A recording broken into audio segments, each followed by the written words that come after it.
습식 재련법이라고 하는 것을 한국 기업이 개발을 해낸 거예요. 고려 아연이 미국의 테네시주에 가서 히토류 공장을 운영하게 된다. 미국으로서는 천군 만마를 얻은 느낌일 거고요. 중국의 입장에서는 어때요? 김이 새는 겁니다. EU가 얘네들 우리 통신망에서 배제했으면 좋겠어. 중국은 더 이상 고품질의 반도체를 생산할 수 없게 된 거예요. 7나노 이상은 더 앞으로 나가지도 못하는 것이고, 중국은 이 반도체 제조에서 함정에 빠져 있다. 미국의 고려아연 투자가 중국 히토류 독점과 미중 패권 경쟁에 어떤 변화를 가져오게 될까요? 결론부터 말씀을 드리면요. 미국으로서는 천군 만마를 얻은 느낌일 거고요. 중국으로서는 김이 빠진다고 할까요? 지금까지 자기가 이제 믿고 휘둘러 왔던 그 무기에 힘이 빠지는 뭐 그런 느낌을 느끼고 있을 거라고 저는 생각을 합니다. 먼저 이 히토류라고 하는 게 어디에 쓰이는지를 생각해 보면 그 그림이 드러나는데요. 미중 패권 경쟁이 가장 치열하게 벌어지는 곳이 이 군사적인 충돌, 그래서 무기를 이제 계속 개발을 하고 증산을 하고 이러는 거, 그러니까 무기 분야. 또 다른 하나는 AI, 또 AI를 발전시키기 위한 반도체 분야, 이렇잖아요. 이 양쪽 모두의 히토류라고 하는 것이 아주 필수적으로 투입이 되게 됩니다. 무기를 예를 들어서 생각을 해보면 뭐 여러 가지 분야에 쓰입니다만은, 예를 들어 스텔스기를 한번 생각을 해보죠. F-35 스텔스기 같은 거 이런 걸 생각을 해보면, 거기에 이 스텔스라고 하는 게 레이더가 쏘는 그 전파를 흡수하는 비행기가 바로 이 스텔스기잖아요. 그래서 레이더에 안 잡히도록. 그것이 전파를 흡수할 수 있도록 도료를 바르게 되는데, 그 도료를 만드는데 반드시 들어가야 되는 것이 이 히토류 원소들인 겁니다. 또 초음속 미사일 같은 걸 만든다. 그러면 이게 초음속 매우 빠른 속도로 날아가니까 공기와의 저항이 심해져서 그 뜨거워질 거 아니에요. 미사일 이 몸체가. 뜨거워도 견딜 수 있도록 소재를 입혀야 될 거 아닙니까? 거기에 또 히토류가 들어가는 거예요. 그러니까 현대적인 첨단 무기를 만드는데 반드시 히토류가 필요합니다. 예를 들어 반도체 같으면 반도체를 만드는 반도체 소재에도 히토류가 많이 쓰이고요. 또 우리 스마트폰 쓰고 있잖아요. 스마트폰, 컴퓨터 이런 거 쓰는데 그 디스플레이에도 히토류가 굉장히 많이 쓰이고요. 전기차에 모터가 굉장히 중요하지 않습니까? 여기저기에. 그 모터에 자석이 필요한데 그 연구 자석을 만드는데도 히토류가 반드시 필요한 거예요. 그러니까 현대의 첨단 산업들은 다 히토류를 필요로 합니다. 그런데 그 히토류 최종 제품의 90%를 중국이 공급을 하고 있는 거예요. 다른 나라는 히토류를 생산을 못하고 안 해왔었어요. 그런데 이 중국이 미국을 상대로 해서, 또는 다른 나라 일본을 상대로 해서 너 내 말 안 들으면 히토류 공급 안 해줄 거야? 이렇게 하니까 이제 큰일이 난 거죠. 그럼 무기 만들기도 힘들고 반도체 만드는 것도 뭐 중단될 판이고 이렇잖아요. 디스플레이 못 만드니 스마트폰도 만들 수 없는 상황이 되고 이렇게 될 거 아닙니까? 그러니까 다들 난리가 난 거예요. 중국은 그걸 가지고 그 자기의 굉장히 중요한 무기를 휘두르는 거죠. 너희들 말 안 들으면 나 히토류 수출 안 해줄 거야 너희들한테. 이렇게 한 겁니다. 자, 그러니 다들 난리가 났잖아요. 이 히토류를 어떻게 만들지? 그런데요, 사실 히토류를 만드는 게 그렇게 어려운 건 아닙니다. 역사적으로 쭉 놓고 보면 원래 이 히토류를 제일 많이 만들었던 나라가 미국이에요. 미국이 히토류 생산을 제일 많이 했었어요. 그 다음에 많이 했던 데가 어디냐? 그 다음엔 일본이 그 다음을 했고요. 그 다음이 한국이 했었고, 그리고 1980년대 들어서는 본격적으로 중국이 그 일을 맡아왔던 겁니다. 그럼 왜 이렇게 옮겨가게 됐느냐? 사실 뭐 히토류라고 하는 말이 좀 이해하기 힘든 것이 있지만 사실 그렇게 희소한 원소들은 아니에요. 이 물질이. 그러니까 흙 속에 아주 이런 원소들이 섞여 있는 겁니다. 근데 그 농도가 매우 낮아요. 그러니까 이 히토류를 흙 속에 포함되어 있는 이 히토류를 정제를 해야 되잖아요. 그걸 하자면 그러니까 기술적으로 어려운 일은 아니지만 굉장히 많은 물을 써야 되는 겁니다. 그러니까 이거 하는 과정에서 폐수가 굉장히 많이 나와요. 또 거기서 방사능 물질 같은 것도 많이 이제 배출이 된대요. 그걸 하는 과정에서. 그렇게 하다가 보니까 이 히토류 금속, 히토류 물질을 정제하는 이 과정에 환경 오염이 굉장히 많이 배출이 되는 거예요.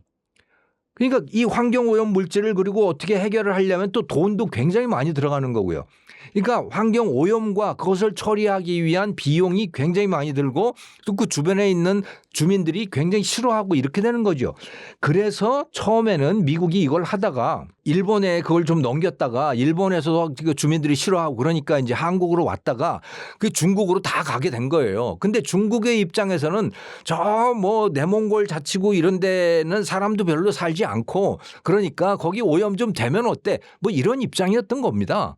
그래서 중국이 히토류 생산에 굉장히 많은 투자를 했고 결국 세계 히토류 최종 제품의 90%를 중국이 생산하고 공급하는 이런 상황이 된 거예요. 그러니까 기술적으로는 어렵지 않지만 하지만 이것을 정제하는 일이 굉장히 귀찮고 더러운 일이다라고 하는 거예요.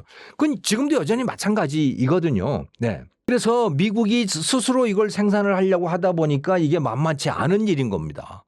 왜? 다시 오염 물질을 발생을 시켜야 되잖아요. 그걸 또 다들 싫어하잖아요. 주민들이, 미국 국민들이. 그 뭐 다른 나라도 다 비슷한 사정들이고 그렇거든요. 그런데 여기에 이 고려아연이라고 하는 한국 기업이 등장을 한 겁니다. 여기는 뭐냐? 이 습식 재련법이라고 하는 것을 이 한국 기업이 개발을 해낸 거예요. 그래서 아연이라고 하는 것도 이제 금속 아닙니까?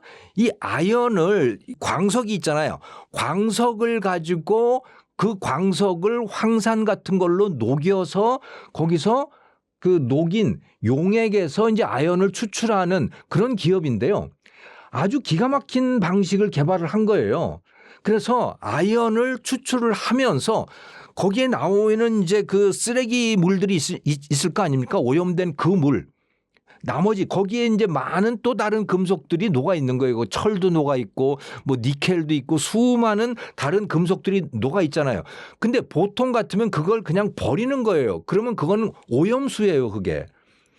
그래서 강물을 오염시키고 지하수를 오염시키고 다 그럴 거 아닙니까? 이제 그게 문제가 되는 건데 이 고려아연은 그걸 다시 쓰는 거예요. 다시 쓰면서 거기에 포함되어 있는 수많은 다른 금속들을 또 정제를 해낸 겁니다.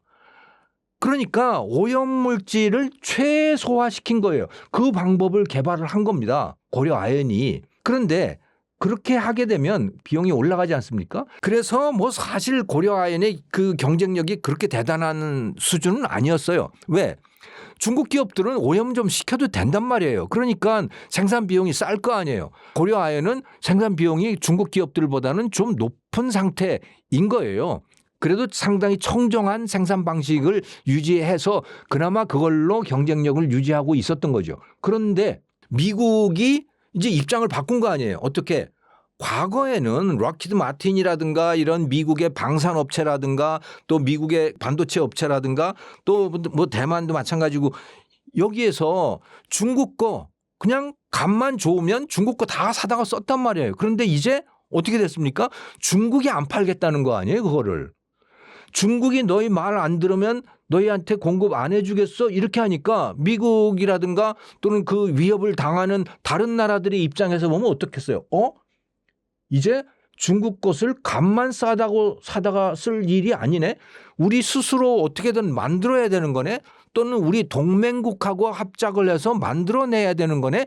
이런 필요가 생겨났잖아요. 근데 그렇게 하려면 값이 비싸질 거 아닙니까? 어느 정도 비싼 거는 감수를 하겠어. 이렇게 입장이 바뀐 거예요. 그럴 때 최적의 파트너, 미국의 입장에서 최적의 파트너로 등장한 기업이 바로 고려아연인 겁니다. 그래서 고려아연이 먼저 미국에다가 제안을 하기도 했고 또 미국 측에서도 그 고려아연이라고 하는 이 기업을 유심히 잘 살펴보기도 한 거고 그래서 야, 그러면 미국에 와서 생산해라 이렇게 된 거예요. 미국에는 그러니까 우리나라에는 이 아연이라든가 히토류 이 광산이 없어요.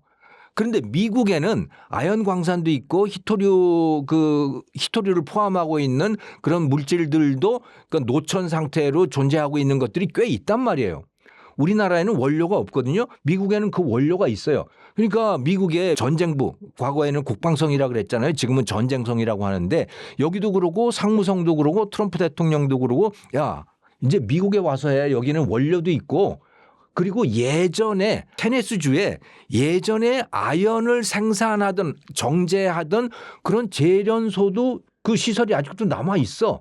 뭐 제대로 작동은 안 하고 있지만 그러니까 그거 인수해서 그거 다시 살려내서 하면 그 너희들이 만들면 미국 국방성이라든가 또는 미국의 방산업체들 다 사줄 거 아니야. 그러니까 와서 투자해라. 이렇게 된 거예요. 예. 이렇게 되면 미국이 쓰는 것의 거의 대부분을 이 고려아연이 공급을 할 수 있답니다. 그러니까 미국의 입장에서는 이건 그야말로 대박이 난 거죠. 그런데 중국의 입장에서는 어때요? 김이 새는 겁니다. 아니 그러면 미국이 트럼프 대통령이 중국한테 너희들 관세 140% 매기겠어 막 그때 그렇게 위협을 했었잖아요. 그러니까 미국 제품 많이 사가 뭐 이런 위협을 막 하고 그랬었단 말이에요. 그때 중국이 어떻게 했습니까? 그래? 그러면 우리 너희들한테 히토리 수출 안 하겠어. 이렇게 또 되받았잖아요. 그러니까 트럼프 대통령이 어떻게 했습니까? 그래 알았어. 그러면 내가 좀 물러설게. 그래서 그 관세를 그 1년 유예를 하고 있는 상태예요. 그렇게 미국이 트럼프 대통령이 물러섰던 이유는 바로 히토류 때문에 물러선 겁니다.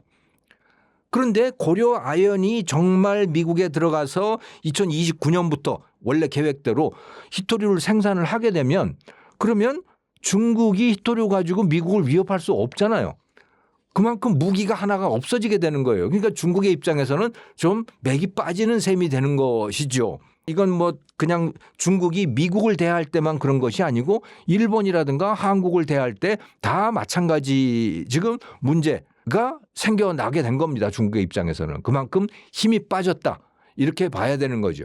그래서 미중 패권 경쟁이라고 하는 이 관점에서 봤을 때 또 히토류의 이 글로벌 서플라이 체인이라고 하는 관점에서 봤을 때 고려 아연이라고 하는 이 한국 기업, 그 한국 기업의 존재 그 자체도 그렇지만 고려 아연이 미국의 테네시주에 가서 거기서 이 히토류 공장을 운영하게 된다라고 하는 거는 정말 지정학적으로 굉장히 큰 의미를 가진 사건이다. 이렇게 이해를 할 수 있습니다.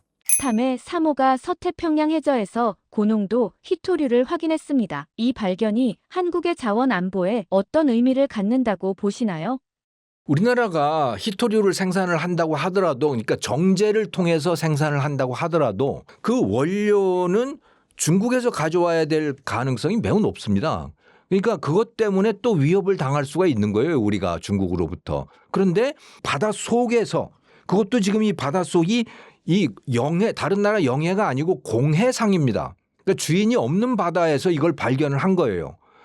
그러니까 거기서 주인 없는 바다에서 이 히토류 물질들을 채취해서 그것을 한국에 가져와서 공장에서 정제를 해서 우리가 쓸 수 있다면 우리는 상당한 이 자율성을 확보할 수 있게 되는 거죠. 다른 나라가 우리를 위협한다든가 이런 데에서 꽤 자유로워질 수 있다라고 하는 거예요. 이 바닷속에 포함되어 있는 이 히토류 물질은 이것은 이제 중히토류라고 그러더라고요.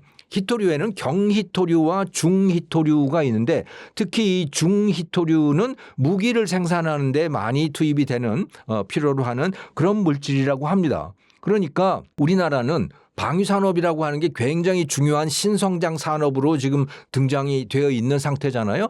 그것을 발전시키는 데에도 이 해저에서 발견한 이 히토류 광산, 매장지 이것을 발견했다는 것은 굉장히 중요한 의미를 가지고 있다. 이렇게 이해할 수 있습니다. EU가 화웨이 GT 장비를 퇴출할 수 있는 법적 근거를 마련했습니다. 이번 결정이 중국의 반도체 산업에 어떤 파장을 미칠 것으로 보시나요? 중국 반도체 산업은 굉장히 중요한 시장을 잃게 될 거라고 저는 봅니다. 왜냐?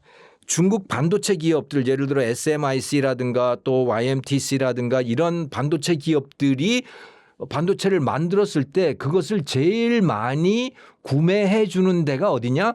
화웨이라든가 GT라든가 이런 통신 기업들인 거예요. 그런데 이 통신 기업들을 EU가 야, 얘네들 위험한 애들이야. 그러니까 이거 조심해야 돼. 얘네들 우리 통신망에서 배제했으면 좋겠어 하고 지금 규정을 한 거거든요. 자, 그러면 이 GT나 화웨이가 유럽 시장에 진입하지 못하게 될 때 그만큼 통신기기를 못 판다는 얘기 아닙니까?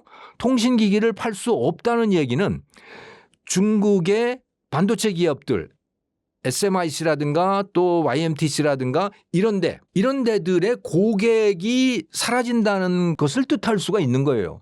그들의 매출이 상당 부분 줄어들게 된다라고 하는 것이죠. 자, 그러면 매출이 줄어든다는 얘기는 생산을 많이 할 수 없다는 얘기가 되는 거고 생산을 못하게 되면 그만큼 실력도 떨어지게 되는 거죠. 반도체를 개발하고 그러니까 차세대 반도체의 개발에 투입되는 R&D 예산 같은 것도 줄어들 수밖에 없는 그런 상황이에요. 그러니까 이거는 중국 정부가 더 많은 보조금을 지불을 해야 되는 요인일 수도 있는 거고 어쨌든 간에 중국의 반도체 발전 속도가 상당히 떨어질 수 있는 요인이다. 이렇게 이해를 해야 되겠죠. 막대한 투자에도 불구하고 중국 반도체 굴기가 성과를 내지 못한 이유는 무엇일까요? 이거는 참 흥미로운 주제인데요. 중국은요. 반도체 설계는 꽤 잘합니다.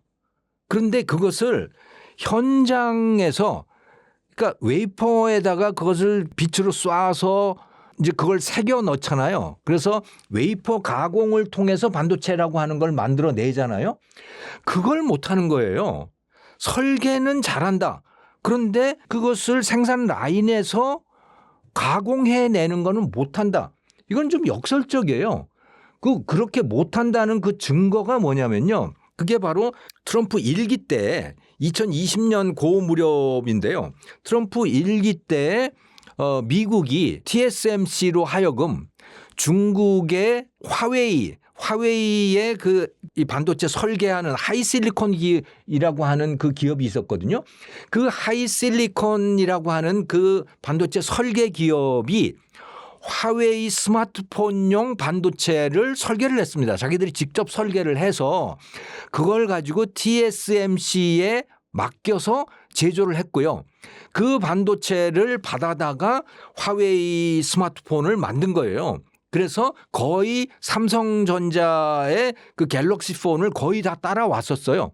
그만큼 설계를 잘합니다. 중국이 반도체 설계를. 그런데 미국이 TSMC로 하여금 하이실리콘 화웨이 반도체를 만들어주지 말라고 차단을 했잖아요. 그러니까 그러니까 중국은 더 이상 고품질의 반도체를 생산할 수 없게 된 거예요. 그런데 중국 안에도 반도체 공장들이 있잖아요. 근데 TSMC만큼 그렇게 해내지를 못하는 거예요. 설계는 잘하는데 왜 제조는 못하는가? 이건 좀 이상하지 않습니까? 그 이유가 뭐냐? 이거를 반도체 전문가들이 설명을 했는데 특히 일본의 그 유노가미 다카시라고 하는 사람, 진짜 반도체 전문가입니다만은 이분이 분석을 했는데 그게 재밌어요. 무슨 얘기냐? 중국 사람들은 협조가 안 된다는 거예요. 그런 특히 자기 공이 드러나지 않는 그런 협업 여기에서는 중국 사람들은 일을 하지 않는다는 겁니다. 제대로 일을 하려고 하지 않는데요. 반도체 설계를 하는 거는 다 자기 저작권들이 있잖아요. 그러니까 누가 어떤 일을 했는지 어떤 공을 세웠는지가 다 드러난대요. 설계를 할 때는. 그러니까 설계는 중국 사람들이 잘한대요. 하지만 그게 아니고 반도체 제조를 하는 거는요. 반도체 생산 라인을 수백 수천 명이 거기에 관련돼 있는 것이고 그 제조 과정도 수백 개의 공정들이 거기에 들어가 있는 겁니다. 그리고 누가 어떤 일을 하는지 잘 표시도 안 난다는 거예요. 그런 상태에서는 중국 사람들이 잘 일을 하려고 안 한대요. 잘 하려고 노력하지 않는다는 거예요. 그래서 중국 사람들은 이렇게 첨단 반도체를 제조하는 것이 매우 어렵다는 거예요. 그걸 기대하기 힘들다는 거죠. 그것은 마치요. 이런 비유를 했더라고요. 중국인들이 체조는 매우 잘한다. 올림픽에서도 체조에서 금메달 많이 따잖아요. 그건 각자 공이 드러나는 일인 거죠. 그런 스포츠인 거예요. 그런데 중국인들이 정말 못하는 스포츠가 있어요. 그게 뭐냐? 축구예요. 축구는 정말 못하잖아요. 시진핑 주석이 직접 그냥 축구 좀 잘하라고 엄청난 돈을 쏟아붓는데도 중국 사람들은 축구를 잘 못합니다. 왜 그러느냐? 왜 체조는 잘하는데 축구는 못하느냐? 그것은요. 축구라고 하는 거는 협조를 해야 되는데요. 협동을 해야 되고 공이 잘 드러나지 않는 것도 뭔가를 해야 되는데 그런 걸 잘 안 하려고 한다는 거예요. 기본적으로 중국 사람들은. 그래서 축구 잘 못하는 거나 이 반도체 제조를 잘 못하는 일이나 비슷한 일이다 뭐 이렇게 분석을 했더라고요. 근데 상당히 설득력이 있어요. 보니까. 자, 그리고 그 한국의 삼성전자 출신이라든가 또 SK 하이닉스 출신들 이런 그 반도체 엔지니어들 중국 기업들이 많이 데려갔는데 왜 안 되는가라고 하는 거예요. 그거는 어느 한 사람이 잘해서 되는 일이 아니다라고 하는 것을 또 얘기를 해주고 있는 것이죠. 그거는 이 거대한 조직이 거기 구성원들이 서로 알게 모르게 서로 협조를 해야 되는 건데 그게 잘 안 된다는 거예요. 어느 한 사람이 들어가서 그 사람의 노하우만 가지고 해낼 수 있는 일이 아니다라고 하는 것이고 그리고 이게 무슨 매뉴얼처럼 해서 그냥 그 글자로 딱딱 적어서 요거는 요렇게 하고 요거는 요렇게 하고 할 수 있는 그런 일들이 아니라는 거예요. 이게. 여기서 특히 중요한 것은 암묵지라고 하는 것이죠. 영어로 하면 implicit knowledge라고 하는 거예요. 딱 내놓고 뭐라고 쓸 수는 없지만 딱 내놓고 뭐라고 말로 설명하기는 어렵지만 우리 몸이 터득하고 있는 그런 노하우들이 있잖아요. 경험을 통해서만 말할 수 있는 것. 그게 이제 명장들 뭐 이런 사람들 아닙니까? 그걸 뭐 어떻게 말로 표현할 수는 없잖아요. 그 사람 실력을. 그런데 반도체 제조 과정에 그런 것들이 그런 암묵지 implicit knowledge라고 하는 게 굉장히 많이 들어있다라고 하는 거예요. 그래서 함부로 흉내내기도 어려운 거고 스스로 경험해서 뭔가를 터득을 해야 되는 건데 그게 잘 안 되고 있다라고 설명을 하더라고요. 저는 상당히 설득력 있는 그런 설명이라고 저는 생각을 했습니다. 정부 주도의 대규모 자금 투입이 비효율과 부패를 키웠다고 보시나요? 사실은 이 망한 그러니까 칭화윤이라든가 우한홍신이라든가 이런 반도체 기업들은 이게 비효율 때문에 망했다라기보다 애초에 처음부터 사기였다고 보는 게 더 맞을 것 같아요. 그러니까 엄청난 보조금들이 쏟아져 들어오니까 그 보조금을 따먹기 위해서 만들어 놓은 뭐 그런 사기 조직체 같은 거 그런 것들이 굉장히 많았다고 보시면 되는 거죠. 예. 그게 망한 거고요. 지금은 뭐 그게 꽤 많이 정리가 되어 있는 상태지만 어쨌든 그 수많은 보조금들이 이런 조직들을 만들어냈다고 보시면 돼요. 그런데요. 이 중국의 경제 역사를 되돌아보면요. 이게 오늘날만의 일은 아닙니다. 사실은 마오쩌둥 시대예요. 대약진 운동하고 그럴 때요. 중국이 반도체에다가 굉장히 많은 투자를 했습니다. 놀랍지 않아요? 우리나라가 반도체에 본격적으로 투자를 시작한 게 삼성전자가 1983년부터 본격적으로 투자를 했거든요. 그런데 중국은 언제부터 반도체 투자를 본격적으로 했는지 아십니까? 1950년대예요. 미국이 실리콘밸리에서 이제 반도체 투자가 본격적으로 시작이 되잖아요. 미국은 정부에서 투자한 게 아니고 이제 기업들이 투자를 하지 않습니까? 그 실리콘밸리라고 하는 게 1950년대에 생겨나잖아요. 50년대에 이미 중국은 반도체에 투자를 하기 시작했고 그리고 1960년대 초반엔 이미 반도체 생산을 시작을 해요. 이미. 네. 굉장히 앞서 있었어요. 그리고 대약진 운동 때 1960년대 50년대 말 60년대 이때는 무슨 일이 벌어지는지 아십니까? 전국 곳곳에 수백 개의 반도체 공장들이 들어섭니다. 중국에. 그건 다 이제 정부 돈으로 들어서는 거예요.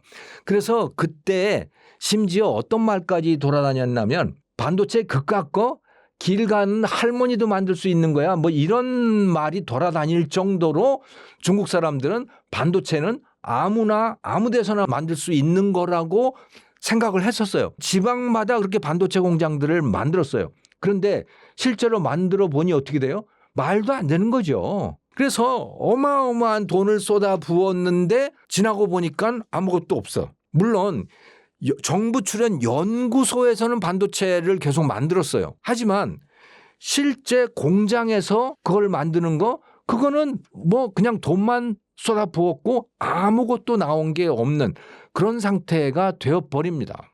그러다가 중국이 다시 또 한 번 반도체에 도전을 시작하는 것이 2000년대 들어서 본격적으로 다시 시작을 하게 되는 거죠. 그때 그러면 누가 투자를 하느냐? 대만 사람들이 들어와서 투자를 하기 시작해요. 본격적으로. 또 한국은 2007년, 2008년 뭐 그 무렵에 이제 그 SK라든가 이런 데가 또 중국에 가서 본격적으로 투자를 시작하는 거죠. 그러면서 이제 본격적으로 중국의 반도체가 시작된다고 보시면 되는 거예요. 그런데 그것도 사실상 대부분 대만이라든가 한국이라든가 이런 데가 시작을 한 거다. 그런데 중국 사람들이 이제 야 그것도 자급자족하자. 이렇게 된 거 아닙니까? 그래서 중국 제조 2025라고 하는 것을 2014년, 2015년 그 무렵부터 시작을 하게 되잖아요. 시진핑 주석이 집권을 하면서. 그래서 야 반도체 자급률이 5%밖에 안 되는데 중국 사람들이 거의 못 만들잖아요. 이것을 2025년까지 70%로 올려 해가지고 소위 빅펀드라고 하는 거 엄청난 정부 돈을 거기에 쏟아붓게 된 거예요. 그러다가 보니까 그 돈 따먹으려고 사기치는 기업들도 엄청나게 많고 그 돈 다 낭비됐다고 보시면 되는 거예요. 자, 그런데 성과는 하나 있었습니다. SMIC는 TSMC처럼 파운드리 기업이에요. 다른 데서 반도체 설계도를 가지고 오면 그 설계도를 가지고 반도체 실물을 만들어주는 그러니까 파운드리 기업인 거죠. 그게 중국의 SMIC인데 그것도 원래 대만 사람이 만들었습니다. 근데 그 SMIC가 2024년인가 7나노 반도체를 만들었어요. 야 이거는 획기적인 거다라고 이야기를 했죠. 그런데 그 7나노 반도체의 지금 현재 상태가 어떻게 되느냐. 만들기는 계속 만드는데 보아하니까 이거는 멀티 패터닝이라고 하는 걸 통해서 만들고 있는 거구나. 그런 분석들이 많이 나오고 있어요. 그럼 멀티 패터닝이라고 하는 건 뭐냐? TSMC나 삼성전자나 이런 데 같으면 싱글 패터닝인 거예요. 그러니까 EUV 극자외선 장비라고 하는 걸 가지고 빛을 한번 쫙 조여서 그걸 가지고 가공을 해 나가면 되는 거예요. 그런데 중국은 멀티 패터닝이라고 하는 건 뭐냐면 한 번 쫙 해서 되는 게 아니고 여러 번 반복해서 뭔가를 해야만 그 7나노짜리가 나오는 그런 상태가 된 거죠. 그러면 여러 번 하면 할수록 그만큼 원가가 높아질 거 아닙니까? 그러니까 굉장히 돈이 많이 드는 그런 공정을 통해서 이걸 할 수밖에 없는 상태이다. 그리고 7나노 이상은 더 앞으로 나가지도 못하는 것이고 그런 상태인 거죠. 그러니까 이거는 전부 보조금을 가지고 하는 그런 이제 이 제조 공정인 거고 그래서 굉장히 돈이 많이 드는 그런 공정으로 지금 중국이 하고 있다. 그런데 그것조차도 많이 못 만들어내고 있다. 이런 거예요. 그래서 중국은 이 반도체 제조에서 정말 함정에 빠져 있다. 이렇게 여러분들이 이해를 하셔도 될 것 같아요. 그렇기 때문에 엔비디아와 TSMC가 만들어내고 있는 이 GPU AI 데이터 센터용 GPU 같은 거를 중국이 못 만들잖아요. 못 만드는 이유가 바로 이런 데 있는 겁니다. 중국이 이례적으로 미얀마 중국계 범죄 조직의 대규모 사형 집행을 연달아 단행한 배경은 무엇일까요? 중국은 전 세계 다른 나라들과 비교를 해보면 사형 집행을 제일 많이 하는 나라예요. 우리나라도 사형 집행 안 하잖아요. 우리는 아예 이제 선고조차도 거의 안 하는 그런 상황이 되었습니다만은 근데 중국은 뭐 다른 나라들하고 비교해보면 사형 집행을 꽤 하는 나라입니다. 그럼에도 불구하고 이렇게 한꺼번에 10명이 넘는 사람들을 갑자기 이렇게 많이 사형을 집행을 한다라고 하는 건 그 중국의 입장에서도 매우 예외적인 상황인 거예요. 특히 중국 내에서 뭔가를 한 게 아니고 다른 나라에 가서 범죄를 저질렀는데 그들을 본국으로 송환을 하려면 굉장히 복잡하잖아요. 그게. 캄보디아라든가 미얀마라든가 이런 나라하고 외교적으로 뭔가를 또 타협을 봐야 될 거 아닙니까? 그 복잡한 일을 해가면서 그 범죄 조직의 수장들을 중국에서 재판을 하고 그 사형 집행까지 했다라고 하는 거는 좀 상당히 이례적이에요. 왜 다른 나라에 가서 범죄 저지른 애들을 그 복잡한 과정을 거쳐서 중국으로 송환을 해서 그들을 사용을 시켰는가? 그거는요. 그 범죄 조직, 범죄자들이 중국인을 많이 죽였기 때문입니다. 다른 나라에서 범죄를 저지르잖아요. 근데 그게 뭐 마약 범죄도 있고 그 사기 스캠 범죄도 있고 막 그렇지 않습니까? 그런데 이 범죄 조직들이 중국에서 사람을 또 유인해 간 거예요. 인신매매를 한 거예요. 그래서 미얀마라든가 캄보디아에 가서 그들을 써서 범죄를 저지른 거고 또 말을 안 들으면 그들을 죽여버린 거고 이렇게 한 거예요. 그래서 상당히 많이 죽였대요. 한 60명, 70명 이렇게 죽였답니다. 중국인들을. 그게 문제가 된 겁니다. 만약에 이 중국 출신 범죄 조직들이 중국인은 죽이지 않고 한국인이라든가 그 나라 뭐 캄보디아, 미얀마 사람들 이런 사람들만 어떻게 했다면 중국 당국이 그들을 본국으로 송환하는 일은 거의 없었을 거예요. 그냥 그들을 이용하려고 할 가능성이 오히려 높죠. 그런데 중국인을 죽인 거고 중국인을 납치한 거고 그랬기 때문에 문제가 됐다 이렇게 보시면 되는 거예요. 그래서 너희들 그건 절대로 안 돼 하고 본때를 보여준 거다 이렇게 이해를 하시면 되겠죠. 왜냐하면 그동안에도 중국 출신 범죄 조직들이 굉장히 많은데 그들이 외국에서 범죄 활동을 많이 했는데 본국으로 송환해서 이렇게 한 경우는 거의 없었단 말이에요. 그런데 굳이 이렇게 본국으로 송환해서 그들을 사용시킨 이유는 뭐냐? 중국인에게 손을 댔기 때문에 그런 거죠. 네. 결론적으로 말씀을 드리면 중국 사람에게 손을 댔기 때문에 그 범죄 조직, 그들의 수장, 그들의 우두머리를 사용을 시켰다. 이렇게 이해하시면 될 것 같습니다. 중국 범죄 조직이 글로벌 사이버 범죄 생태계의 핵심 축으로 자리 잡게 된 배경은 무엇일까요? 역사를 좀 살펴볼 필요가 있는데요. 이제 특히 이 삼합회라고 하는 데가 제일 유명합니다. 그러니까 예전에 왜 이 홍콩 르와르 영화라든가 이런 그 깡패 영화들 이런 것들 많잖아요. 거기 핵심에 보면 삼합회라고 하는 것이 늘 있었거든요. 그 삼합회라고 하는 것은 천지인 이거예요. 이 세 개가 합쳐진 거다라고 하는 그런 의미에서 삼합인 겁니다. 이게 굉장히 뿌리가 깊어요. 이게 언제 생겨났냐 하면 청나라가 등장하잖아요. 청나라 이전에는 명나라였잖아요. 명나라는 한족이 세운 나라이죠. 한족의 나라였습니다. 근데 청나라는 어느 종족의 나라입니까? 그건 여진족의 나라예요. 누르하치라고 하는 이 여진족의 나라이잖아요. 그러니까 한족의 입장에서는요. 청나라라고 하는 그 나라가 굉장히 뭐라 그러는가 원수예요. 일종의. 수치스럽기도 한 겁니다. 왜? 아니 한족이라고 하는 이 문명족이 중화 아닙니까? 중화. 중화라고 하는 거는 바로 이 한족의 문화를 뜻하는 거잖아요. 그런데 이 중화가 저 만주에 있는 여진족, 저 야만족들한테 점령을 당한 거예요. 그래서 청이라고 하는 게 세워진 겁니다. 그러면 그 명을 세웠던 한족의 그러니까 중국 대륙을 대부분 차지하고 있는 그 주류 민족 한족의 입장에서 그 청이 어떻겠어요? 이거는 반드시 뒤집어 엎어야 되는 나라이고 이건 쫓아내야 되는 나라인 겁니다. 그래서 그걸 하기 위한 조직들이 생겨난 거예요. 그 대표적 조직이 바로 삼합회라고 하는 조직인 겁니다. 예.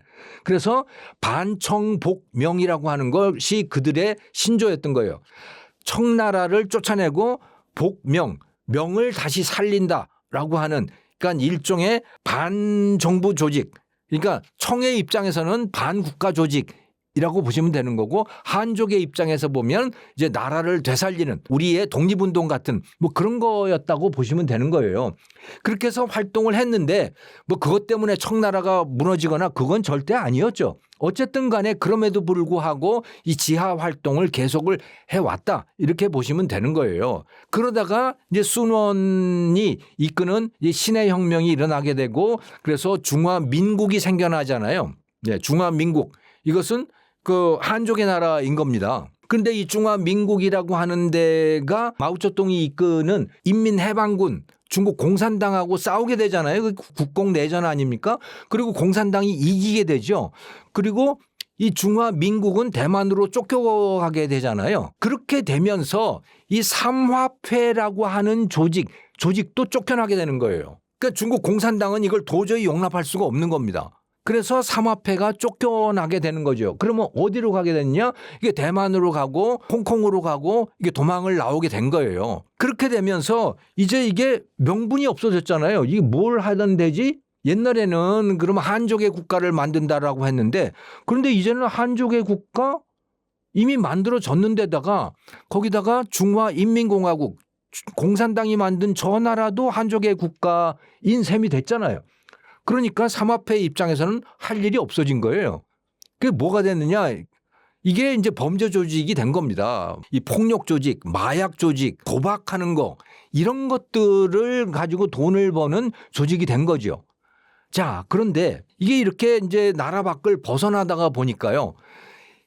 엄청난 네트워크를 구성할 그 기회가 눈에 보인 거예요. 왜? 화교 조직들을 한번 생각을 해보면요. 화교라고 하는 사람들이 전 세계 곳곳에 퍼져 있잖아요. 그러니까 삼합회 이 조직 범죄의 입장에서 보면 전 세계 곳곳으로 진출할 수 있는 기회인 거예요. 그게 다. 세계 곳곳으로 화교 소사이어티로 다 진출을 하게 된 거고 그러면서 이제 범죄 활동도 글로벌화되는 뭐 그런 계기를 마련하게 됐던 겁니다. 그러다가 2020년에 코로나가 이제 퍼지게 되잖아요. 코로나가 퍼지게 되니까 도박장들이 다 문을 닫았잖아요. 도박을 할 수가 없게 된 거 아닙니까? 그러니까 이 삼합회 조직 범죄 입장에서 보면 먹을 거리가 또 없어진 거 아니에요. 그러니까 살 길을 찾아야 되는 겁니다. 그렇게 되면서 온라인으로 옮겨가게 된 거예요. 그래서 스캠 사기, 온라인 범죄 이런 걸로 옮겨가게 된 거예요. 그리고 그것을 하기가 가장 좋은 데가 어디였느냐? 이게 캄보디아라든가 미얀마라든가 뭐 이런 나라들이에요. 그러니까 이 치안이 허술한 나라들 이런 나라들 또 그 나라들은 또 이 도박장도 많아요. 그래서 이런 나라들로 주로 진출을 하게 된 거고 저 아프리카의 나이지리아 같은 데에도 진출을 하게 된 거고 예. 그리고 또 그것을 밑바탕으로 해서 멕시코라든가 또 중남미라든가 이런 데 또 마약 조직들이 많잖아요.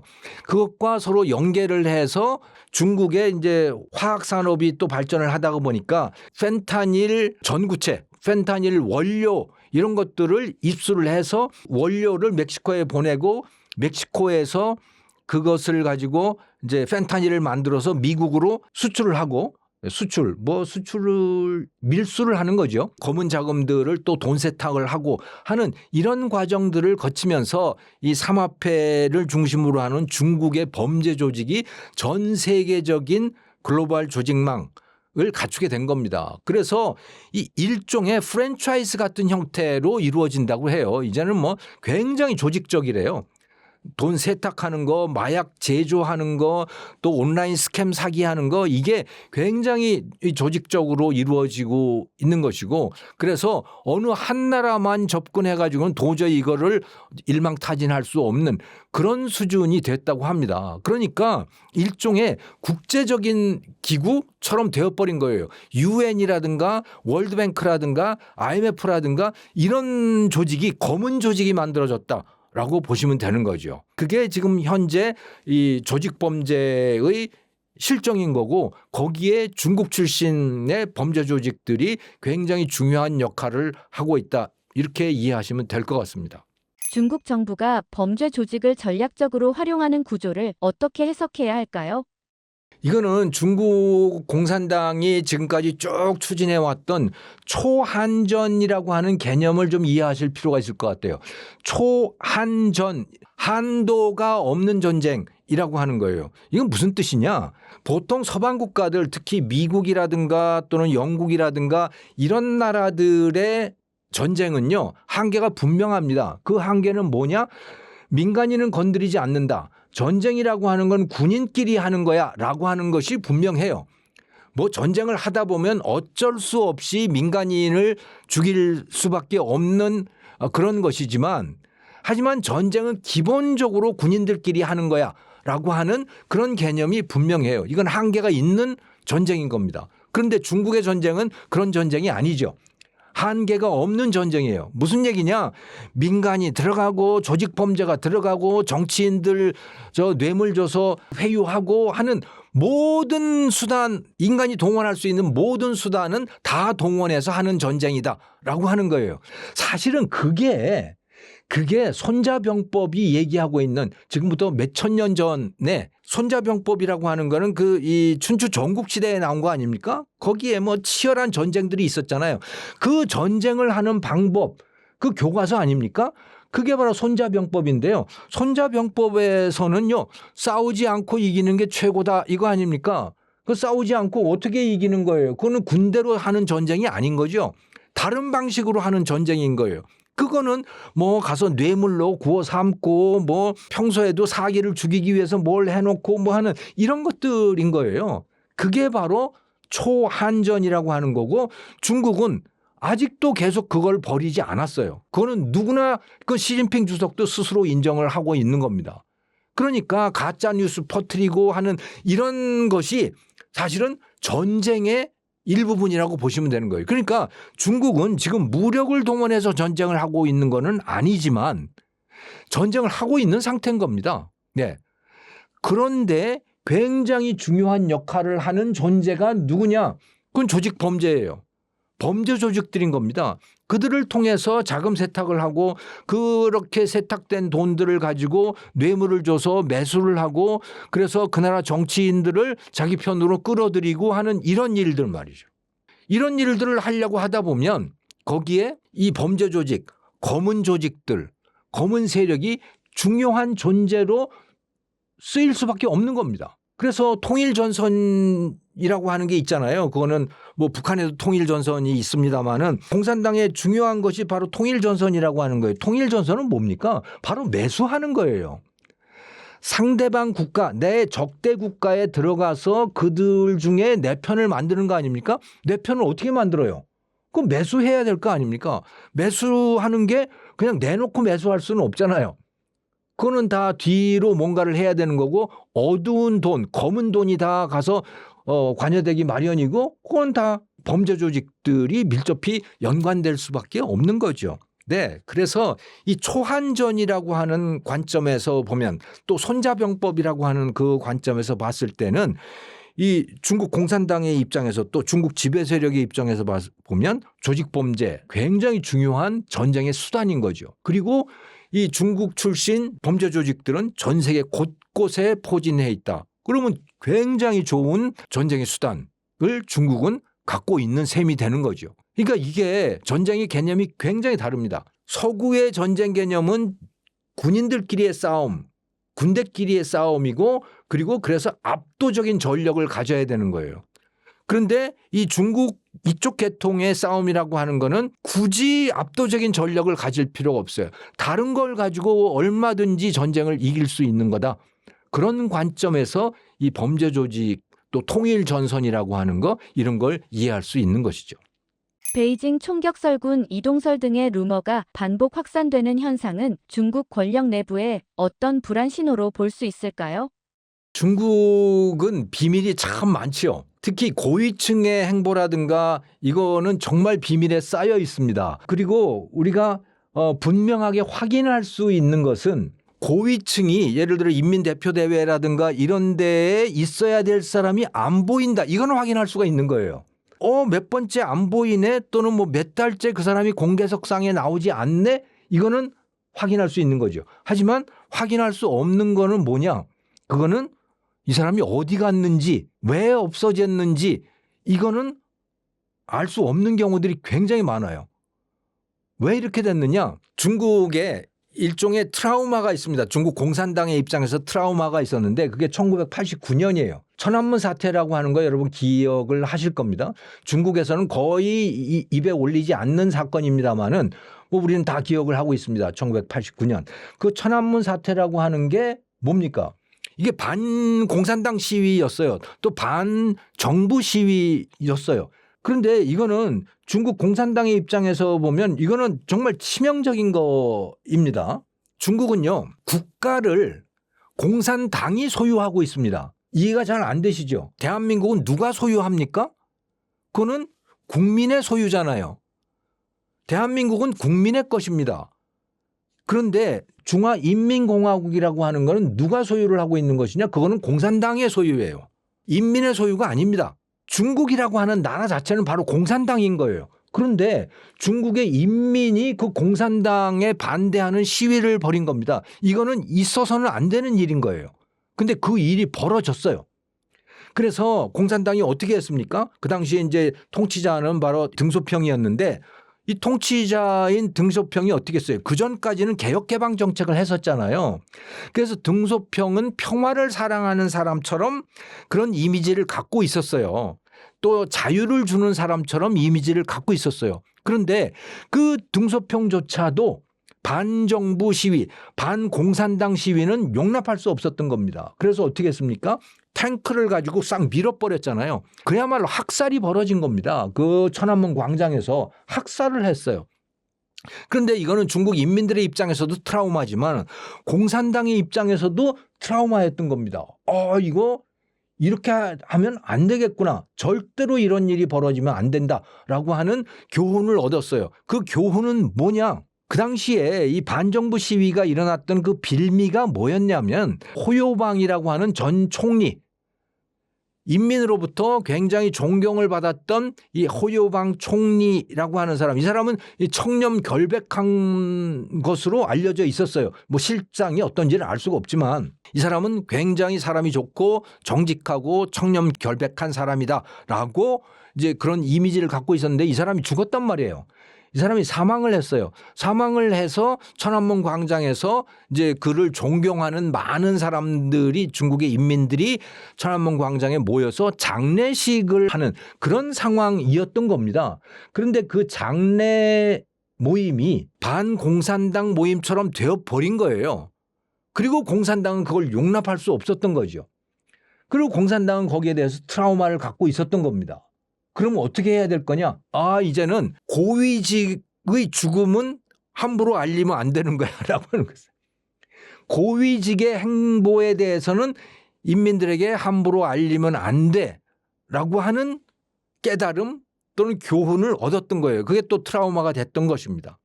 그리고 나서 그 이후부터는요. 공산당 고위직 또 군부의 고위직 이런 사람들의 죽음은 그냥 함부로 알리면 안 되는 거예요. 그거는 다 공산당의 정치공작부에서 죽는 날짜도 결정이 되는 거죠.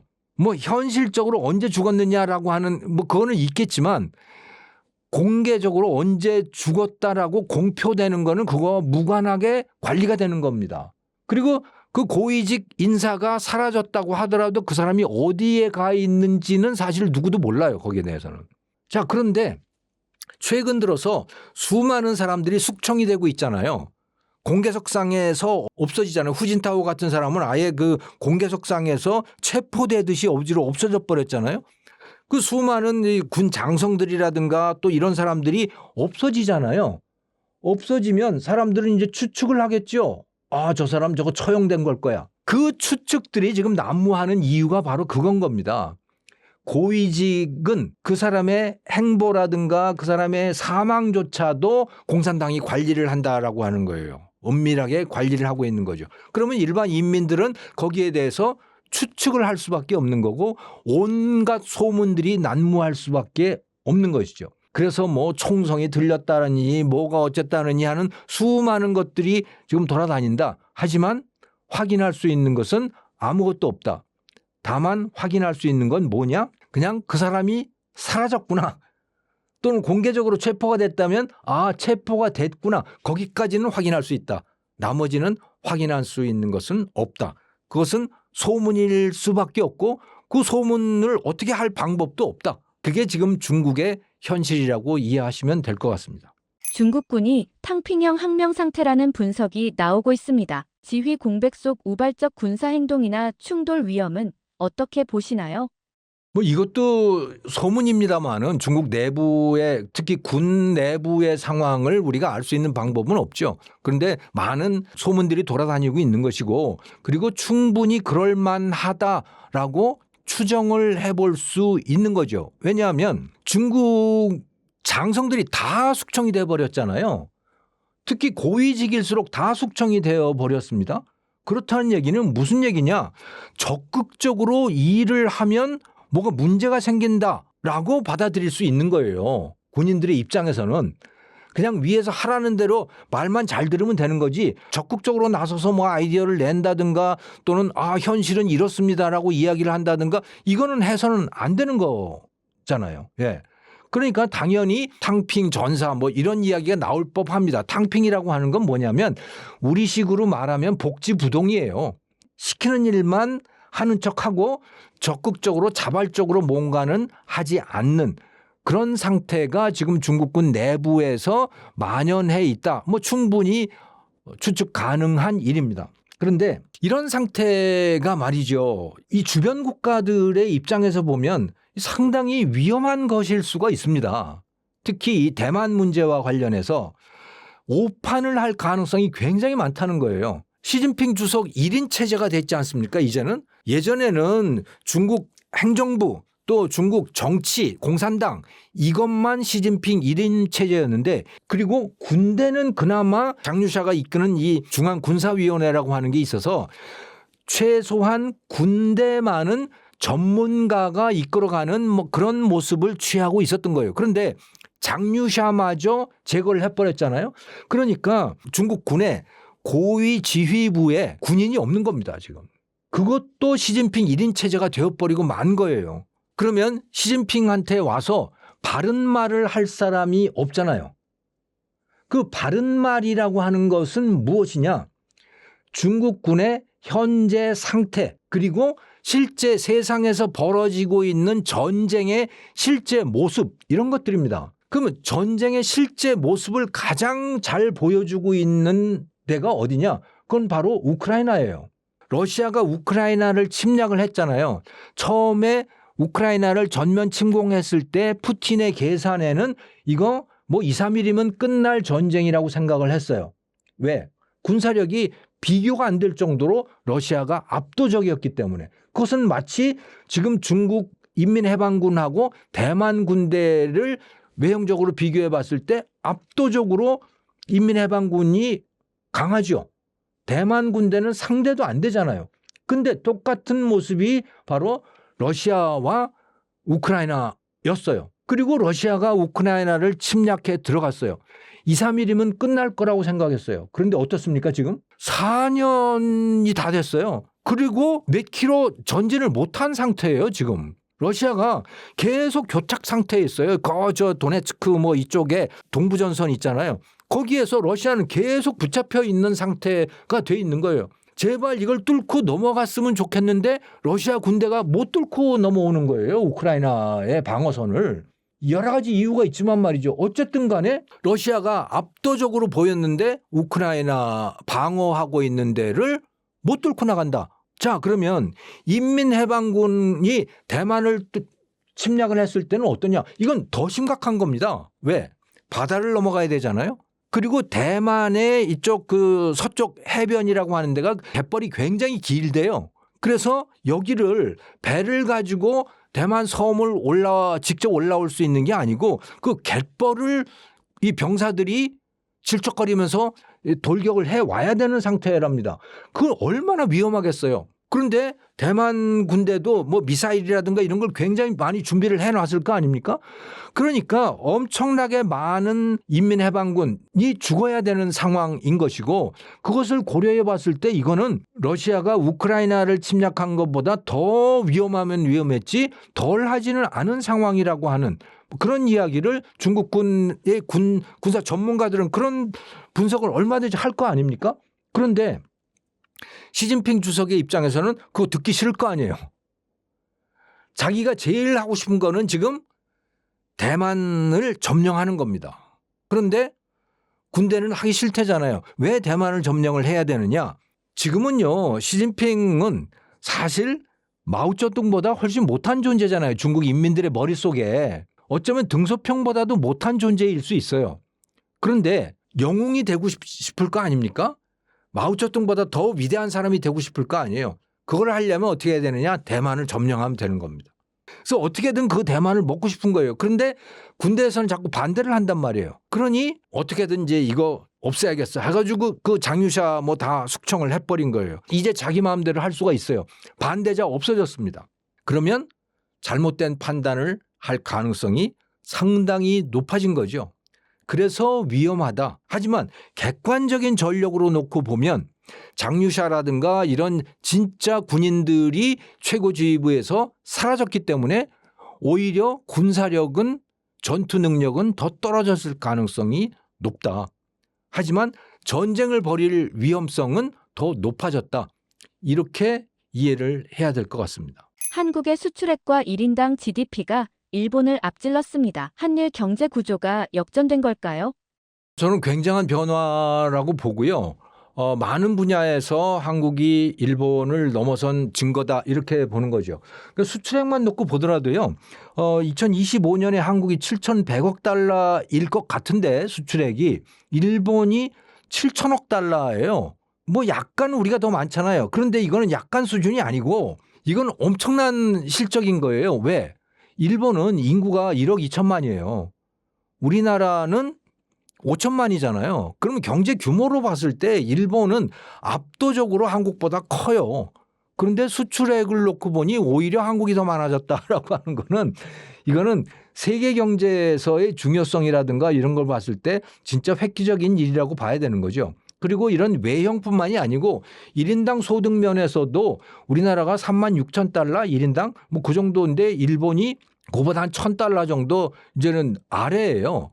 그러니까 1인당 소득, 각자가 벌어들이는 소득이라고 하는 차원에서 보더라도 이제 한국이 일본을 넘어선 그런 상황이다. 근데 이거는 산업으로 보면 너무나 분명해지는 것이요. 반도체 한번 생각을 해보시면 이제 반도체 하면 한국 최고잖아요. 대만하고 한국이 최고죠. 특히 이 메모리 반도체에서는 한국을 따라올 나라가 어디에도 없습니다. 그런데 1990년대까지만 하더라도요. 반도체 하면 일본이었습니다. 압도적으로 1위가 일본이었어요. 또 TV, 스마트폰 이런 거 어땠습니까? TV 하면 소니 TV였잖아요. 도시바, 뭐 히타치 이런 거 대단했지 않습니까? 그런데 이제 TV도 LG나 삼성이에요. 스마트폰 역시 마찬가지고 조선 산업도 그러고 방위 산업도 그런 상태가 됐고 그래서 수많은 산업에서 이제 한국이 일본을 넘어섰습니다. 넘어선 건 분명해요. 하지만 모든 국면에서 다 한국이 일본보다 낫다? 뭐 그거는 저는 아니라고 봐요. 왜냐? 한국의 그러니까 지방들을 쭉 돌아다녀 보고 또 일본의 여러 소도시들을 돌아다녀 보면 분명한 차이가 드러나는 게 시골은 노인들이 사는 모습 이런 거는 일본이 한국보다 훨씬 낫다는 생각이 들어요. 일본 지방 도시 여러분 가보신 분은 다 아시잖아요. 거기에 얼마나 깨끗합니까? 일본 소도시들이. 그리고 그 작은 도시라고 하더라도 불법 주차되어 있는 거 거의 찾기 어렵잖아요. 다 지정된 주차장에 다 갖다 질서 정연하게 다 이렇게 주차가 돼 있잖아요. 깨끗하고 예, 질서 정연하고 그런 거죠. 우리나라의 지방도시들 가보면 아직도 지저분하고 그냥 엉망진창인 데들이 정말 많거든요. 그런 면에서 본다면 또 이 재래시장도 비교해 보면 확연하게 차이가 나요. 일본의 재래시장들 얼마나 깨끗하고 현대화가 돼 있습니까? 우리 재래시장하고 비교해 보면 너무나 큰 차이가 나거든요. 그러니까 저는 이런 말씀을 드리고 싶어요. 한국이 이런 제조업이라든가 이런 첨단 산업이라든가 뭐 이런 면에서는 일본보다 상당히 이제 앞섰다. 하지만 이 재래시장들, 전통적인데 노인들, 그들이 사는 모습 이런 거를 일본과 비교해 보면 여전히 일본이 앞서 있다. 이렇게 저는 말씀드리고 싶어요. 그런데 평균을 내보면 어떠냐? 앞선 부문과 낙후된 부문의 평균을 내보면 어떤가? 그거는 한국이 앞섰다. 이렇게 보는 것이 맞다는 생각이 들었습니다. 한국이 T천급 탄소 섬유를 개발하며 일본의 독점 구조가 깨졌습니다. 이 변화가 일본 소재 산업에 어떤 영향을 미치게 될까요? 일본이 소재, 부품, 장비 이런 건 잘하잖아요. 그런데 반도체는 다 망했어요. 그 반도체를 만들기 위한 소재, 부품, 장비는 아직까지 계속 잘합니다. 세계 최고예요. 왜 이럴까요? 왜 그런데 반도체는 못 만들까요? 이거는요. 일본인들의 특성, 한국인들의 특성의 차이라고 저는 생각을 합니다. 무슨 얘기냐? 일본인들은요, 잘 안 변해요. 시장에 사람들이 취향이 막 바뀌잖아요. 다른 나라 이제 글로벌 시장에서의 취향들이 막 바뀐다. 그러면 상식적으로 생각을 해보면 변하는 소비자들의 취향에 맞게 제품도 바꿔야 되잖아요. 일본 사람들은 그거 잘 못 바꿉니다. 계속 똑같은 거를 더 잘 만들려고 집착을 해요. 그거를 장인정신이라고 부르는 거죠. 반도체도 똑같은 일이 벌어졌던 겁니다. 반도체 예를 들어서 일본은요. 반도체 만들면 D램의 내구 연수가 한 25년, 30년 이렇게 됐었대요. 그리고 계속해서 그걸 더 정교하게 만드는 일에 집착을 했답니다. 그런데 1980년대에 무슨 일이 벌어졌습니까?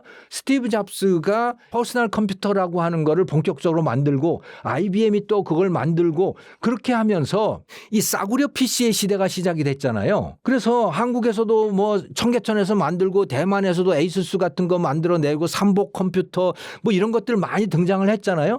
이것의 수명은 어떻게 됐습니까? 길어야 3년, 4년 이렇게 됐잖아요. PC라고 하는 건 계속해서 교체를 하잖아요.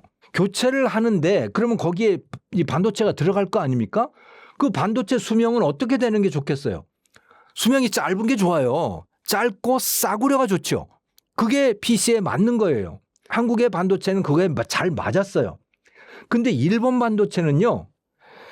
내구 수명 25년이에요. 값도 비싸죠? 그런데 비싼 그런 D램을 쓸 이유가 있습니까? 이 PC에다가? 그러니까 일본 건 잘 안 팔리는 거예요. 한국 게 잘 팔리는 거예요. 그러면 일본의 반도체 기업들은 어떻게 해야겠습니까? 좀 품질이 떨어지더라도 수명이 짧은 거를 만들어내야 될 거 아니에요. 그걸 안 한 거예요.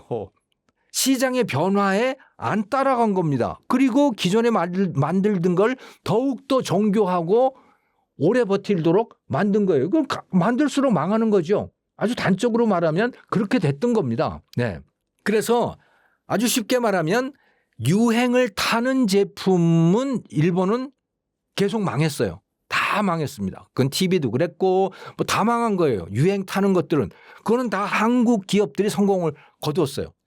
왜? 시장의 변화에 따라 우리는 빨리빨리 변신을 했기 때문에 그런 거죠. 우리는요 하다못해 식당도 그렇습니다.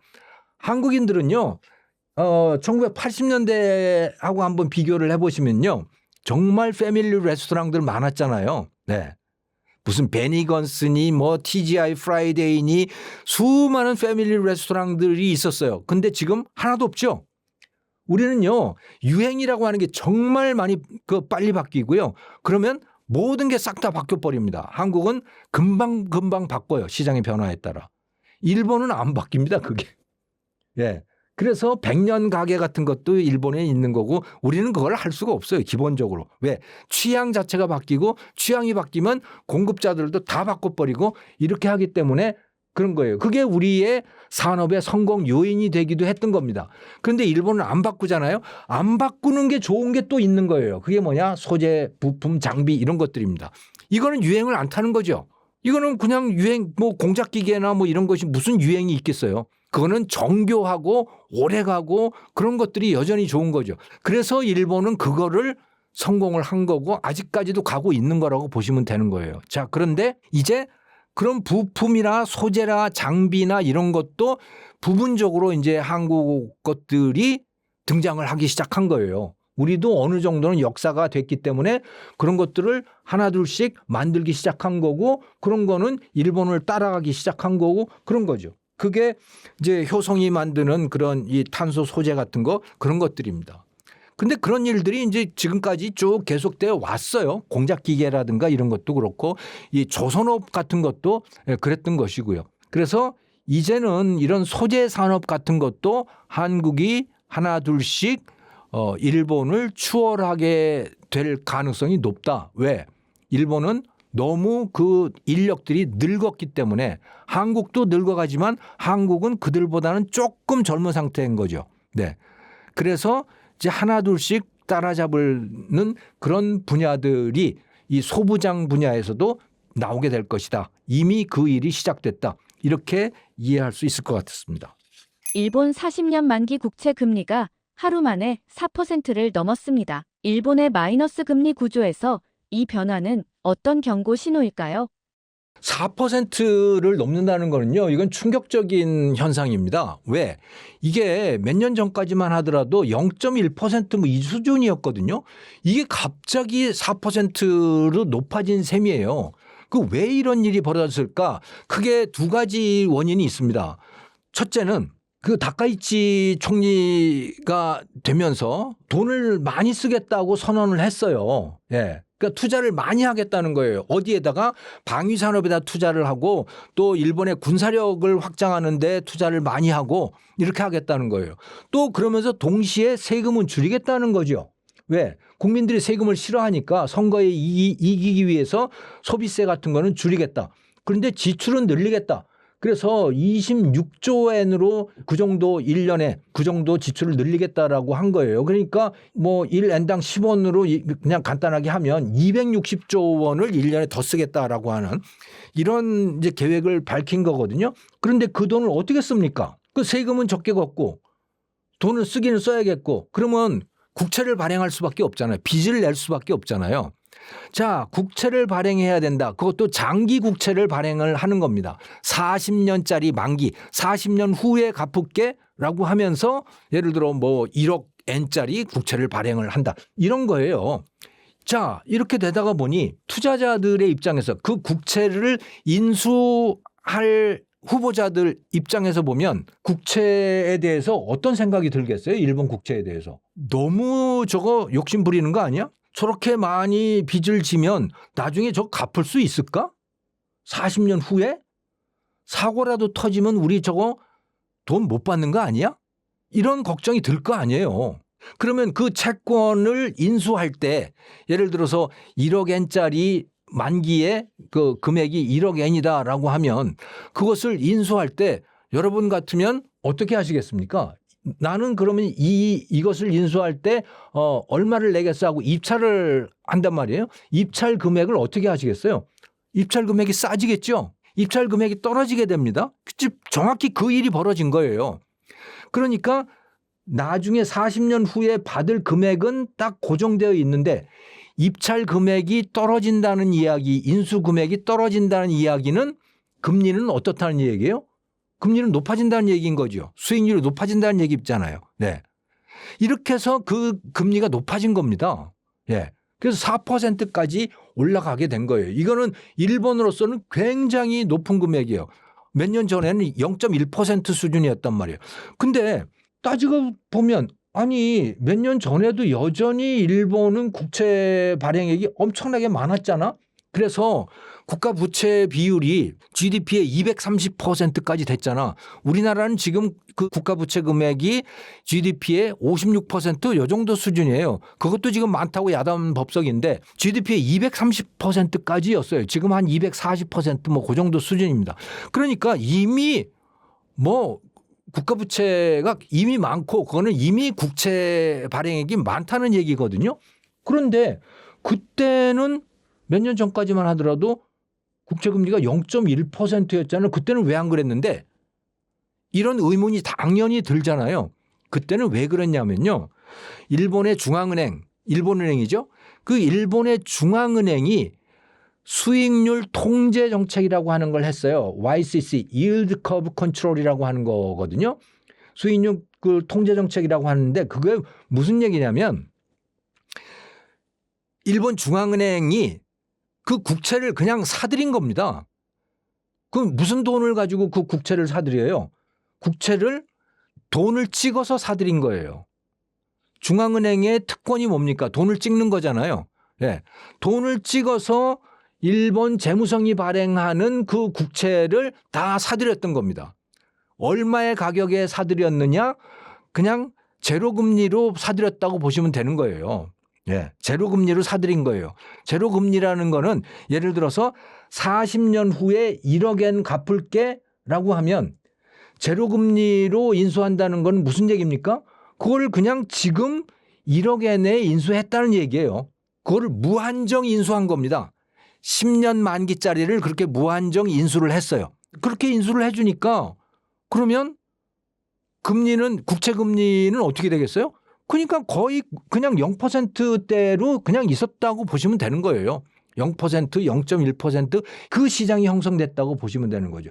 그렇게 가능하도록 만든 거는 일본의 중앙은행이 돈을 찍어서 무한정 국채를 인수해 줬기 때문에 그런 겁니다. 그런데 이제 그거 안 하겠다고 선언을 한 거예요. 2024년에 일본 중앙은행이 더 이상 yield curve control, 수익률 통제 정책을 안 하겠다라고 선언을 했어요.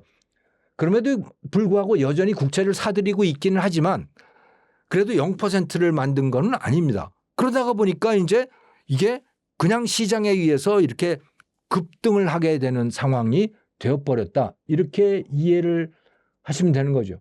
그래서 사실은 이거는요. 돈을 쓰고자 하는 일본 행정부의 입장, 특히 다카이치 행정부의 입장에서는 이거 상당히 난감한 상황이 된 겁니다. 왜? 아니 금리가 싸야 채권을 발행을 해서 그걸 가지고 뭐 국방력도 늘리고 그걸 가지고 뭐 다른 산업에도 투자하고 다 이렇게 할 텐데 그거 하기가 매우 어려워진 거 아니에요. 그러다가 보니까 이제 그 행정부 입장에서는 상당히 난감한 거고 그리고 일본 중앙은행의 입장에서도 아 이거 이렇게 해야 되는 건가?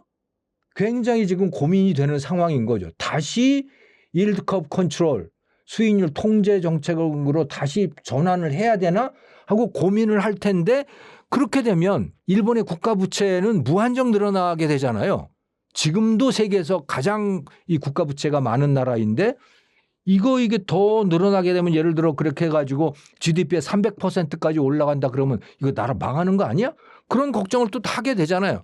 그러니까 일본 중앙은행도 진퇴양난이고요 지금. 다카이치 행정부 입장에서도 참 돈을 쓰긴 써야겠는데 이 눈치가 보이는 게 굉장히 많고 이런 상황이 됐다. 이렇게 이해하실 수 있을 것 같습니다. 다카이치 총리의 재정 부양책과 조기 총선 요구로 일본 재정 건전성에 의구심이 커졌습니다. 이번 국채 불안은 정치적 신뢰 붕괴 때문일까요? 제가 이미 말씀을 드렸듯이 일본 정부가 돈을 많이 써야 합니다. 중국하고도 지금 군사적으로 대치를 하는 상황이 돼버렸잖아요. 그러니까 당연히 군사력을 늘릴 수밖에 없어요. 미국에다가도 GDP의 2% 이상으로 늘리겠다고 이미 약속을 해놓은 상태고요. 그래서 군사비 지출 늘려야 되고 산업에 대한 투자 늘려야 되고 뭐 AI라든가 이런 데 대한 투자도 늘려야 되는 상황이잖아요. 그런데 그렇게 하려면 세금을 많이 거야 되는데 세금은 오히려 줄이겠다고 이야기를 했잖아요. 그러니 이제 국채를 찍어내는 수밖에 다른 도리가 없는 상황이 돼버린 겁니다. 그러니까 이게 참 정치적으로 상당히 난감한 상황이 되어 있어요. 그리고 그렇다는 사실을 이제 외부 투자자들도 다 알고 있는 거예요. 일본이 난감한 상황이 됐네. 그리고 그 증거가 뭐냐 하면 바로 40년 만기 국채 금리가 4%까지 뛰었다. 0% 수준에서 4%까지 뛰었다라는 그 현상이고요. 또 다른 현상이 있습니다. 이게 잘 겉으로 드러나지 않는 현상이 있는데 그게 바로 CDS 프리미엄이라고 하는 거예요. CDS 프리미엄이라고 하는 거는 이제 크레딧 디폴트 스왑이라고 하는 게 이제 CDS거든요. 이 CDS는 뭐냐면 채권의 보험료입니다. 그러니까 채권 발행자가 그 채권을 만기가 돼서도 갚지 못하고 부도가 났을 때 그 부도를 대신 갚아주는 거예요. 그게 CDS라고 하는 금융 상품이거든요. 그러니까 채권 보험 상품 뭐 이렇게 이해를 하시면 되겠죠. 채권 부도용 보험 금융 상품. 네, 그게 CDS 프리미엄인데요. 이게 일본이 세계에서 가장 낮은 수준이었어요. 그래서 이제 CDS 프리미엄은 그 보험료를 BPS로 표현을 하거든요. 그러니까 10,000분의 1. BPS라고 하는 게 베이스 포인트라고 하는 건데 10,000분의 1입니다. 100분의 1은 퍼센트라고 하잖아요, 우리가. 10,000분의 1은 BPS라고 하는데 보통 일본의 CDS 프리미엄이 10에서 20 그 사이였어요. 10에서 20 BPS 그 사이였고요. 우리나라는 대개 20보다 높고 보통 30에서 한 40 정도 그 사이에서 왔다 갔다 했어요. 그러니까 한국의 CDS 프리미엄이 일본보다 뭐 조금 높은 상태, 일본이 항상 한국보다 낮은 상태. 그러니까 이건 무슨 이야기를 하느냐? 일본의 국채는 부도가 날 가능성이 거의 없다라고 투자자들이 인정을 해준 겁니다. 그러니까 이거는 보험료도 거의 필요 없는 거야 라고 투자자들이 인정을 했던 거죠. 그런데 최근에 이게 한국하고 일본이 역전이 됐어요. 한국이 CDS 프리미엄이 30, 40 거기에서 20으로 내려갔거든요. 일본은요 20 밑에 18, 17, 15 이 정도 수준이었다가 이게 25로 올라갔어요. 한국은 20인데. 그러니까 이게 역전이 된 거죠. 그러니까 한국이나 일본이나 다 안전한 나라이긴 하지만 그래도 굳이 따진다면 일본 국채가 부도 날 확률이 한국 국채 부도 확률보다 더 높네? 이렇게 투자자들이 판단을 하기 시작한 거죠. 이거는 굉장한 변화라고 저는 생각을 합니다. 그래서 일본에서 지금 그런 일이 벌어지고 있다. 그러니까 일본과 관련된 투자를 하실 때는 꼭 염두에 두셔야 될 현상이다. 이렇게 저는 말씀드리고 싶습니다.